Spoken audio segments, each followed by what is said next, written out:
এই বিস্ময়কর ঘটনাটি সম্পূর্ণ খন্দকের যুদ্ধের সময় হজরত জাবের রাদিয়াল্লাহু তাআলা আনহুর দুই ছেলে কেন মারা গেল এবং কিভাবে আল্লাহর রহমতে তারা জীবিত হয়ে গেল এই সবকিছুই আছে এই ভিডিওতে। খন্দকের যুদ্ধের প্রাক্কালে রাসূলুল্লাহ সাল্লাল্লাহু আলাইহি ওয়াসাল্লামের নির্দেশে সকল সাহাবী কাঁধে কাঁধ মিলিয়ে পরিখা খনন করছিলেন। খননকালে হঠাৎ একটি সেখানে শক্ত পাথর দেখা যায়। তখন লোকেরা রাসূলুল্লাহ সাল্লাল্লাহু আলাইহি ওয়াসাল্লামের কাছে এসে বলল, হে আল্লাহর নবী, পরিখা খননের কালে একটি শক্ত পাথর বেঁধে গেছে। তখন রাসূলুল্লাহ সাল্লাল্লাহু আলাইহি ওয়াসাল্লাম বললেন, আচ্ছা, আমি নিজেই খন্দকের মধ্যে নামব। তখন রাসূলুল্লাহ সাল্লাল্লাহু আলাইহি ওয়াসাল্লাম কয়েক দিনের আনাহারি ছিলেন। পরিখা খননকারীরা প্রায় সকলেই ৩ দিন পর্যন্ত কিছুই খেতে পারেননি। তারাও ক্ষুধার্ত ও আনাহারি ছিলেন। এরপর রাসূলুল্লাহ সাল্লাল্লাহু আলাইহি ওয়াসাল্লাম একটি কোদাল হাতে নিয়ে পাথরটির উপর আঘাত করলেন। সাথে সাথে পাথরটি চূর্ণ বিচূর্ণ হয়ে বালুকণায় পরিণত হয়ে গেল। নবীর সাহাবী হজরত জাবের রাদিয়াল্লাহু তাআলা আনহু যখন দেখলেন যে বিশ্বনবী ক্ষুধার্ত অবস্থায় পেটে পাথর বেঁধে রেখেছেন, তখনই তিনি মনস্থির করলেন যে আল্লাহর নবীকে তার বাড়িতে খাবার খাওয়ানোর জন্য দাওয়াত করবেন। তিনি বাড়িতে ফিরে তার স্ত্রীকে বললেন, তোমার কাছে খাওয়ানোর জন্য কিছু আছে? রাসূলুল্লাহ সাল্লাল্লাহু আলাইহি ওয়াসাল্লামকে ভীষণ ক্ষুধার্ত অবস্থায় দেখলাম। এই অবস্থায় দেখে আমি আর সহ্য করতে পারছি না, তাই সিদ্ধান্ত নিয়েছি রাসূলুল্লাহ সাল্লাল্লাহু আলাইহি ওয়াসাল্লামকে একবেলা খাবার খাওয়াব। তখন জাবের রাদিয়াল্লাহু তাআলা আনহু এর স্ত্রী একটি পাত্রে 1 চা পরিমাণ জব বের করে বললেন, এই জব ছাড়া ঘরে আর কিছুই নেই।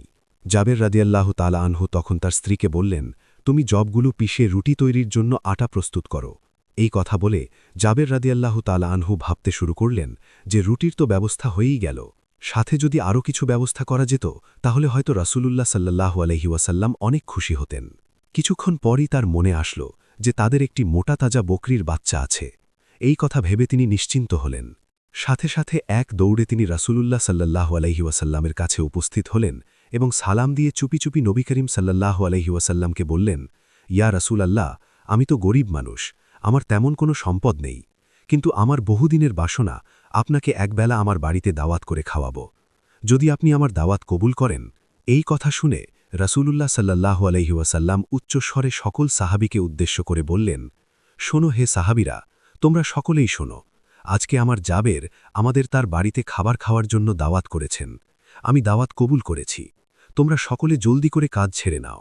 আজকে আমরা সকলে জোহরের নামাজ বাদে জাবেরের বাড়িতে যাব খাবার খাওয়ার জন্য।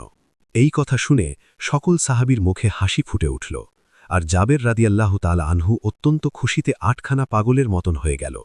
তিনি এক দৌড় দিয়ে বাড়ির দিকে গেলেন। কিছুদূর যেতেই তার মনে হল এখানে সাহাবী আছেন প্রায় সব মিলিয়ে 400 থেকে 1000 জন। আমি গরিব মানুষ, আর ঘরে তো এত মানুষের খাবার খাওয়ানোর মতো পর্যাপ্ত খাদ্য নেই, তাহলে কি হবে? তখন জাবের রাদিয়াল্লাহু তাআলা আনহু ঝড়ের গতিতে আবারও রাসূলুল্লাহ সাল্লাল্লাহু আলাইহি ওয়াসাল্লামের কাছে আসলেন। তখন নবীকে দেখে বিনীতভাবে আরজ করে বললেন, ইয়া রাসূলাল্লাহ, আমি তো ভেবেছিলাম আপনি মাত্র কয়েকজন সাহাবী নিয়ে আমার বাড়িতে খাবার খাওয়ার জন্য আসবেন, কিন্তু আপনি তো সকলকে দাওয়াত দিলেন। এখন 100 থেকে মতান্তরে 1000 জন সাহাবী আমার বাড়িতে যাবে। এই কথা আমি বুঝতে পারিনি। আপনি তো জানেন আমি নিতান্তই একজন গরিব অসহায় মানুষ। এখন কি হবে? এখন কি করব? তখন বিশ্বনবী হজরত মুহাম্মদ সাল্লাল্লাহু আলাইহি ওয়াসাল্লাম জাবের রাদিয়াল্লাহু তাআলা আনহুকে বললেন, হে জাবের, খানার বরকত দান করেন আল্লাহ। তুমি কোনো চিন্তা করো না, তুমি গৃহে ফিরে যাও এবং খানার আয়োজন করো। আর একটা কথা শোনো, তুমি আমাদের খাওয়ানোর জন্য কি আয়োজন করতে চাও? তখন জাবের রাদিয়াল্লাহু তাআলা আনহু বললেন, ঘরে সামান্য পরিমাণ জব আছে, আর আমাদের একটি বকরির বাচ্চা আছে, সেগুলো আপনাকে খাওয়াতে চাই। তখন রাসূল সাল্লাল্লাহু আলাইহি ওয়াসাল্লাম বললেন, তুমি যখন গোস্ত রান্না করবে তখন রান্না করার হাঁড়ির ঢাকনা দিয়ে ঢেকে রাখবে এবং রুটির খামি তৈরি করে একটি পাত্রের মধ্যে ঢাকনা দিয়ে ঢেকে রেখে দিও। আমি না আসা পর্যন্ত উভয় পাত্রের ঢাকনা খুলবে না। বিশ্বনবীর মুখের এই কথা শোনার পর জাবের রাদিয়াল্লাহু তাআলা আনহু অত্যন্ত খুশিতে বাড়ি ফিরে এলেন। আল্লাহর রাসূল দাওয়াত কবুল করেছেন। এই খুশির খবরটা তার বিবিকে জানাতে হবে। এই খবর বিবিকে জানানোর পর বিবি শুনে খুব খুশি হলেন। এদিকে জাবের রাদিয়াল্লাহু তাআলা আনহু এর 2টি ছেলে সন্তান ছিল, যার মধ্যে বড় ছেলের নাম আব্দুল্লাহ। তার বয়স 8-9 বছর হবে। জাবের রাদিয়াল্লাহু তাআলা আনহু বড় ছেলেকে ডাকলেন, বাবা আব্দুল্লাহ, এদিকে আসো, আমাদের বকরির বাচ্চাটিকে জবাই করব। আজ আল্লাহর রাসূল আমাদের বাড়িতে খাবার খাওয়ার জন্য দাওয়াত কবুল করেছেন। তারপর ছেলেকে সাথে নিয়ে বাড়ির পাশে একটু দূরে গিয়ে বকরির বাচ্চাটিকে জবাই করলেন এবং গোস্ত কেটে রান্না করার মতো উপযুক্ত করলেন। এরপর তিনি হাঁড়িতে গোস্ত চড়ালেন, আর কিছুক্ষণ পর পর পথের দিকে উকি দিয়ে দেখছিলেন যে আল্লাহর রাসূল এসে গেছে কিনা।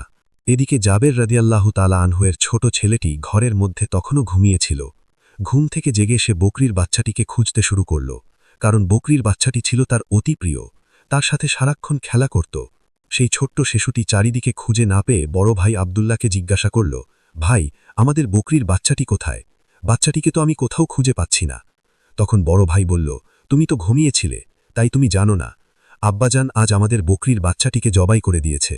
তখন ছোট ভাইটি বলল, ভাই, কোথায় জবাই করেছ আমাকে একটু দেখাও। আব্দুল্লাহ তখন বলল, তুমি দেখবে, তাহলে এখানে শুয়ে পড়ো।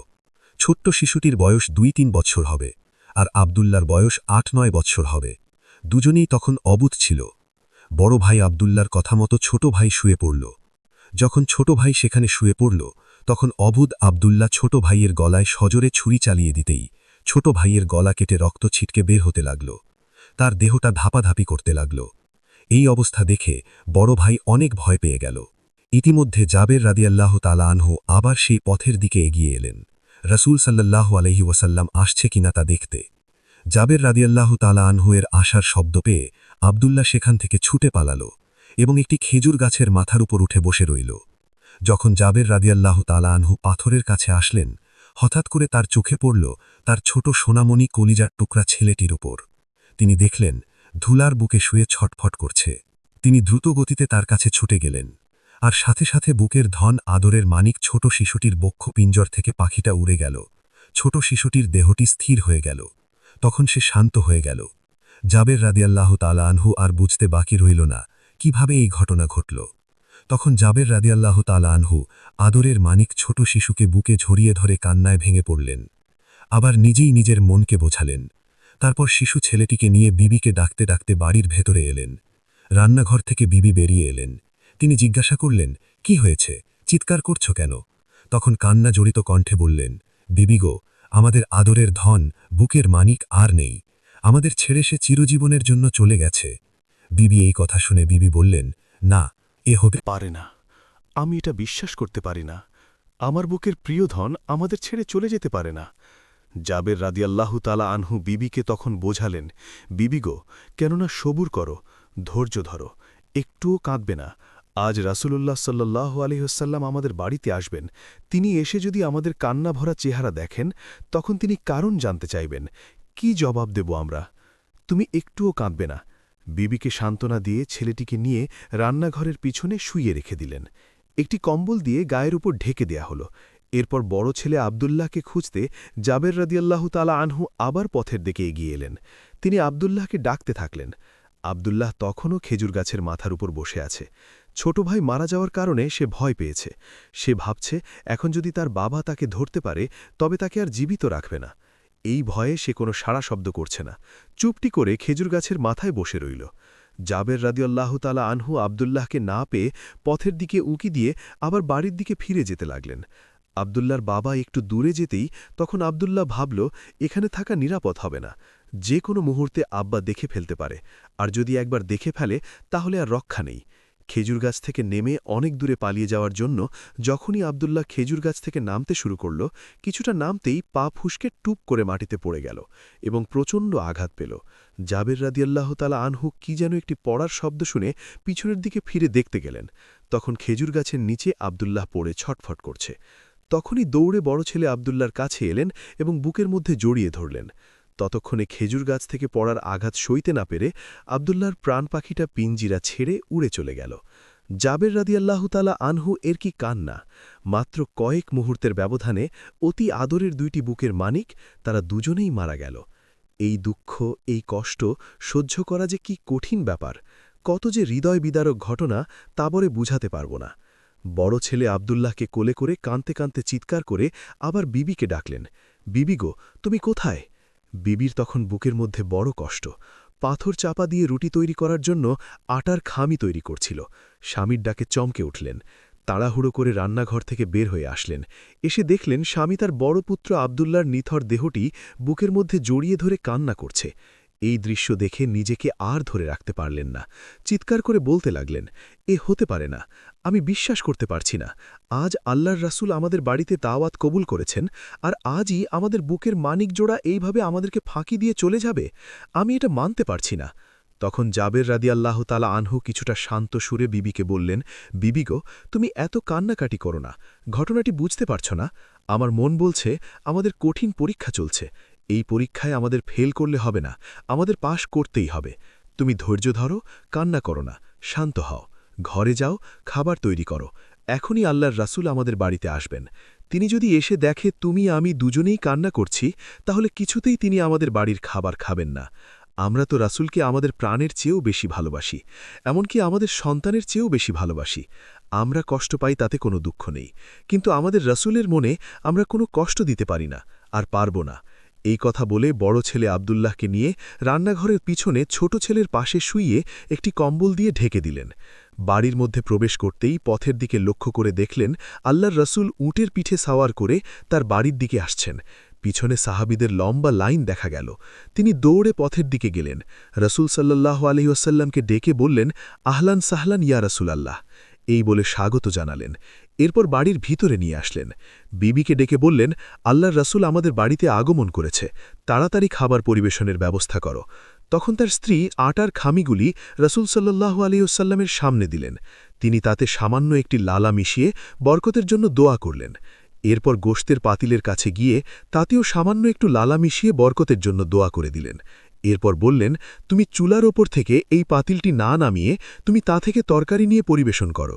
এরপর রাসূলুল্লাহ সাল্লাল্লাহু আলাইহি ওয়াসাল্লামকে ঘরের মধ্যে বসার ব্যবস্থা করলেন, দস্তরখানা বিছিয়ে দিলেন, সাথে কিছু সংখ্যক সাহাবীকেও বসালেন, আর সকল সাহাবীকে বাড়ির আঙিনায় বসতে দিলেন। এরপর জাবের রাদিয়াল্লাহু তাআলা আনহু বিশ্বনবীকে ঘরের মধ্যে যাওয়ার জন্য অনুরোধ করলেন। আল্লাহর রাসূল যখন ঘরের মধ্যে এক পা প্রবেশ করিয়েছেন আর আরেক পা বাহিরে, ঠিক ওই সময় আল্লাহর হুকুমে ফেরেশতা হযরত জিবরাইল আলাইহিস সালাম সেখানে আগমন করলেন। তিনি রাসূল সাল্লাল্লাহু আলাইহি ওয়াসাল্লামকে সালাম দিয়ে বললেন, হে আল্লাহর রাসূল, আপনার জন্য আল্লাহর পক্ষ থেকে সংবাদ নিয়ে এসেছি। আপনি যে আজ জাবেরের বাড়ির খাবার খাবেন, আল্লাহ পাক আপনাকে বলেছেন আপনি যেন জাবেরের দুই সন্তানকে নিয়ে একসাথে বসে খাবার গ্রহণ করেন। তাদের দুই ভাইকে বুকে জড়িয়ে ধরে ঘরের ভিতরে আসলেন। দুই সন্তানকে নিয়ে একসাথে খাবার গ্রহণ করেন। এই কথা বলে হযরত জিবরাইল আলাইহিস সালাম অদৃশ্য হয়ে গেলেন। তারপর রাসূলুল্লাহ সাল্লাল্লাহু আলাইহি ওয়াসাল্লাম ঘরের মধ্যে প্রবেশ করার পর পা আবার বাহিরের দিকে নিয়ে আসলেন এবং জাবের রাদিয়াল্লাহু তাআলা আনহুকে বললেন, জাবের, তোমার তো দুটি ছেলে সন্তান আছে, তারা কই? তুমি তাদের ডাকো, আমরা একসাথে বসে খাবার খাব। জাবের রাদিয়াল্লাহু তাআলা আনহু তখন বললেন, ইয়া রাসূলাল্লাহ, ওরা তো ছোট মানুষ, হয়তো কোথাও আছে, আপনি সকলকে নিয়ে খেয়ে নিন, ওরা পরে খাবে। রাসূল সাল্লাল্লাহু আলাইহি ওয়াসাল্লাম তখন বললেন, না, তুমি তাদেরকে এখনই ডাকো। জাবের রাদিয়াল্লাহু তাআলা আনহু তখন বললেন, ওরা পরে খাবে, আপনারা শুরু করুন। রাসূলুল্লাহ সাল্লাল্লাহু আলাইহি ওয়াসাল্লাম এবার একটু কঠোরভাবে বললেন, জাবের, তুমি বুঝতে পারছো না, আমার ছেলেদের নিয়ে একসাথে খাবার খাই, এটা আমার ইচ্ছা না, এটা আল্লাহর ইচ্ছা। তুমি আর দেরি করো না, তাড়াতাড়ি ছেলেদের নিয়ে আসো আমার কাছে। তখন হযরত জাবের রাদিয়াল্লাহু তাআলা আনহু একটু চুপ করে রইলেন। এবার রাসূলুল্লাহ সাল্লাল্লাহু আলাইহি ওয়াসাল্লামের কানে ভেসে আসলো ঘরের ভিতর থেকে কে যেন অল্প শব্দ করে কান্না করছে। তখন রাসূলুল্লাহ সাল্লাল্লাহু আলাইহি ওয়াসাল্লাম বললেন, হে জাবের, ঘরের ভিতরে কান্না করছে কে? জাবের রাদিয়াল্লাহু তাআলা আনহু তখন বললেন, হুজুর, আমার সাথে আসুন, আপনার সকল প্রশ্নের উত্তর পেয়ে যাবেন। এই কথা বলে রাসূলুল্লাহ সাল্লাল্লাহু আলাইহি ওয়াসাল্লামকে সাথে নিয়ে জাবের রাদিয়াল্লাহু তাআলা আনহু রান্নাঘরের পিছনের দিকে গেলেন। কম্বল দিয়ে ঢাকা দেহ দুটি দেখিয়ে বললেন, এই তো আমার মানিক, এই তো আমার হৃদয়ের টুকরা, এখানে শুয়ে আছে, ওরা আমাদের ছেড়ে চলে গেছে, আর জীবিত নেই। এই কথা শুনে রাসূলুল্লাহ সাল্লাল্লাহু আলাইহি ওয়াসাল্লাম নিস্তব্ধ হয়ে গেলেন, কিছুক্ষণ নির্বাক হয়ে রইলেন। অতঃপর জাবের রাদিয়াল্লাহু তাআলা আনহুকে বললেন, ওরে জাবের, তুমি এত নিষ্ঠুর বাবা আমি আগে জানতাম না। তোমার কলিজার টুকরারা তোমাদের ছেড়ে চলে গেছে, তা সত্ত্বেও আমাকে খাওয়ানোর জন্য পাগল হয়ে গেছ, এমনকি আমাকে বুঝতেও দিচ্ছ না। তোমাদের বুকে দুঃখের পাহাড় বয়ে যাচ্ছে, তোমরা আমাকে এত ভালোবাসো। তখন রাসূলুল্লাহ সাল্লাল্লাহু আলাইহি ওয়াসাল্লাম মাটির উপর বসে পড়লেন এবং দুই ছেলের বুকের উপরে দু হাত রেখে বললেন, হে জাবেরের ছেলেরা, আমি আল্লাহর রাসূল, তোমাদেরকে ডাকছি, তোমরা উঠে বসো আমার সাথে খাবার খাওয়ার জন্য। রাসূলের ডাক দিতে বিলম্ব হল না, কিন্তু সেই ডাক শুনতে আল্লাহর মোটেও বিলম্ব হল না, সাথে সাথে কবুল হয়ে গেল আল্লাহর হুকুমে।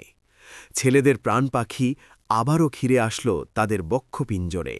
জীবিত হল দুই ভাই। এবার রাসূল সাল্লাল্লাহু আলাইহি ওয়াসাল্লাম তাদের দুই ভাইকে বুকে জড়িয়ে ধরে ঘরের ভিতরে আসলেন এবং খাবার খেতে বসলেন। তখন নবীজি সমস্ত সাহাবীকে উদ্দেশ্য করে বললেন, হে সাহাবীরা, তোমরা সকলে শোনো, আজকে তোমরা যত খুশি রুটি খাও, যত খুশি গোস্ত খাও, কিন্তু হাড়গুলো চাবাবে না এবং চুষে চুষে খাবে। তখন রাসূল সাল্লাল্লাহু আলাইহি ওয়াসাল্লাম হযরত জাবের রাদিয়াল্লাহু তাআলা আনহুকে বললেন, হে জাবের, তুমি সকলকে খাবার প্রস্তুত করে দাও।